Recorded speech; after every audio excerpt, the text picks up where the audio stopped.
I vetëm, u kthye në shtëpi I lodhur dhe I mërzitur. A ditë ishte ndarë përfundimisht nga e shoqja. Një ditë më vonë, vajti në punë dhe që andej u kthye gjithë nerva, për shkak të një konflikti me dritorin. Disa ditë më vonë u kthye nga pazari me një humor shumë të keq, për shkak të një shitsi, I cili e kishte trajtuar keq dhe ishte orvatur dhe t'ia hedh.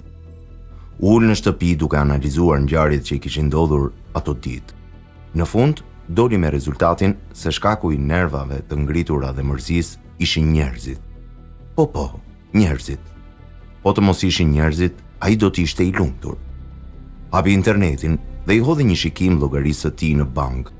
Ishte e mjaftueshme për të bërë një jetë qefi, krejt I vetëm, pa u shqetësuar nga askush.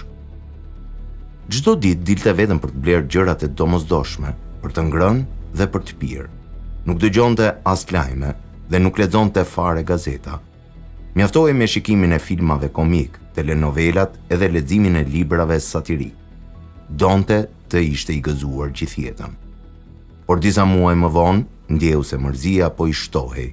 Madje tashmë ishte e padurueshme.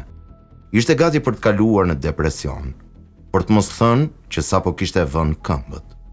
Hapi një libër për të lexuar dhe sytë ju ndalën tek një urtësi e cila thoshte: të gjitha streset e kanë burimin nga marrëdhëniet tona me njerëzit.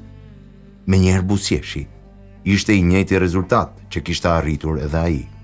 Mandej vazhdoi leximin e pjesës tjetër, ku shkruaj: kurse gëzimi na vjen nga marrëdhëniet tona me njerëzit. Menjëherë u vrejnë në fytyrë dhe vazhdoi leximin.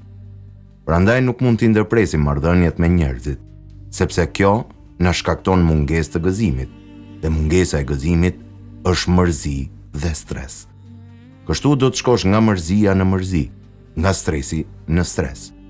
Atëherë kuptoi çfarë krimi dhe padrejtësie I kishte bërë vetes. Brofi në këmbë, u rrua, veshi rrobat edhe doli me një buzëqeshje në buzë, për të takuar dhe komunikuar me njerëzit rishtazi.